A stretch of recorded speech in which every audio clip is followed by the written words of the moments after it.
ഉണ്ട പിന്നെ ഒരു പേടിത്തൊണ്ടനാണെന്നാ നാട്ടാര് പറയുന്നേ. അത് നേരാണോ ചേട്ടാ?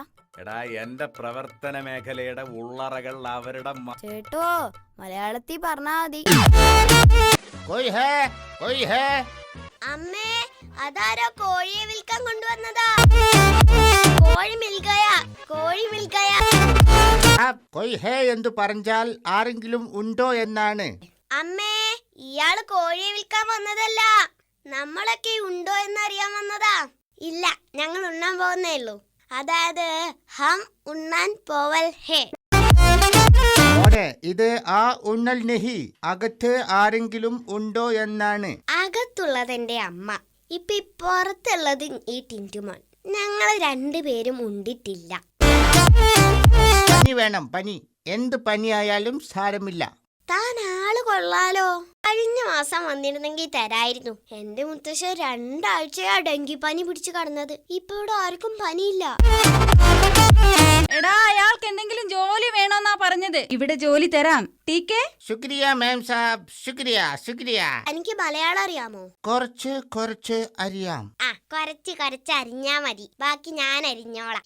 ഇത് വെച്ചോ. ഇതെന്താ പച്ച ബുർക്ക?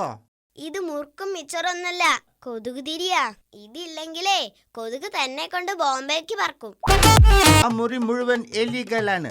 ശബ്ദം കാരണം എനിക്ക് ഒന്ന് ഉറങ്ങാൻ പോലും പറ്റുന്നില്ല. എലികളോ? തമാശ പറയാതെ. അങ്ങനെ ഒരിക്കലും സംഭവിക്കില്ല. എലികൾ ഇല്ല എന്ന് സാബിനെന്താ ഇത്ര ഉറപ്പ്? എടോ മൂർഖനും അണലിയും ചേരയും ഇതൊക്കെയുള്ള മുറിയിൽ എങ്ങനെയാണോ എലികൾ ഉണ്ടാവുക? രാവിലെ തന്നെ കടയുടെ മുമ്പിൽ വന്ന് അനാവശ്യം പറയരുത്. അപ്പൊ വൈകിട്ട് വന്ന് അനാവശ്യം പറഞ്ഞാ പ്രശ്നമില്ലല്ലോ. നാട്ടിലില്ലാത്ത വിലയോ? എല്ലായിടത്തും ആപ്പിളിന് 100 രൂപ തന്നെയാ വില. കാശ്മീരിലും 100 രൂപയാ. ഞാനൊരു ഭയങ്കരമായ രചനയിലായിരുന്നു. അതായത് എന്റെ ആത്മകഥ. ആത്മഹത്യയോ? എന്റെ ആത്മകഥ എന്റെ മരണശേഷം മാത്രമേ പ്രസിദ്ധീകരിക്കുകയുള്ളൂ. എനിക്കത് വായിക്കാൻ ധൃതിയായി. ചേട്ടാ, ഇത് പെയിന്റ് അടിച്ചതൊന്നല്ലോ. ഇത് നല്ല ഒന്നാം തരം ജേഴ്സിയാ. ജേഴ്സി ഇട്ടതാണല്ലേ? ഞാൻ കരുതി ഒറിജിനൽ കളറാണെന്ന്. അമ്മേ, ഞാൻ ഇത്രയും നേരം വായിക്കായിരുന്നു. എന്ത്? ഒരു ഡിറ്റക്റ്റീവ് നോവൽ, വാരിക്കുഴിയിലെ കൊലപാതകം. Full suspense നോവലാ. ലാസ്റ്റ് വരെ അതിലെ കൊലപാതകി ആരാണെന്ന് മനസ്സിലാവില്ല. അതെന്താ? അതിന്റെ ലാസ്റ്റ് 4 പേജ് കാണുന്നില്ല. എലി കരണ്ടു എന്നാ തോന്നുന്നത്. ഡോക്ടർ. Good morning. എന്താ അസുഖം പറയൂ. ഡോക്ടർ, ഞാൻ എല്ലാ ദിവസവും രാത്രിയിൽ എലികളുടെ ഫുട്ബോൾ കളി സ്വപ്നം കാണുന്നു. ഇതെന്തിന്റെ ലക്ഷണാ ഡോക്ടർ? പേടിക്കാനൊന്നുമില്ല. ഈ ഗുളിക ഇപ്പൊ തന്നെ കഴിച്ചോളൂ. ഇന്നത്തോടെ ഫുട്ബോൾ കളി കാണൽ മുഴുവനായി നിന്നോളൂ. എന്നാ എനിക്ക് ഇതിന്റെ പാതി മതി. കളിയുടെ ഹൈലൈറ്റ്സ് എങ്കിലും കാണാലോ. ബാക്കി പകുതി ഞാൻ നാളെ കഴിഞ്ഞ് തിന്നോളാം. അതെന്താ നാളെ കഴിഞ്ഞ് കഴിക്കുന്നത്? ഇന്ന് കഴിച്ചാൽ എന്താ? നാളെ കളിയുടെ ഫൈനല്. ഏതായാലും ഇത്രയും കണ്ടതല്ലേ. പിന്നെ ഡോക്ടർ, എല്ലാരും പറയുന്നു എനിക്ക് ഭയങ്കര കുരുത്തക്കേടാണെന്ന്. മോൻ എന്ത് വികൃതിയാ കാണിച്ചത്? അതോ, ഞാൻ പറയാം. അലമാറയിലെ അമ്മയുടെ സാരി എടുത്ത് അടുപ്പിലിടുക, അച്ഛന്റെ സ്കൂട്ടറിന്റെ ടയർ പഞ്ചറാക്കുക, ടീച്ചറെ തള്ളിയിടുക, പിന്നെ ഡോക്ടറുടെ റൂമിൽ പോയാൽ മേശപ്പുറത്തെ സാധനങ്ങളൊക്കെ ഇങ്ങനെ ഓരോന്നായി താഴേക്ക് എറിയുക.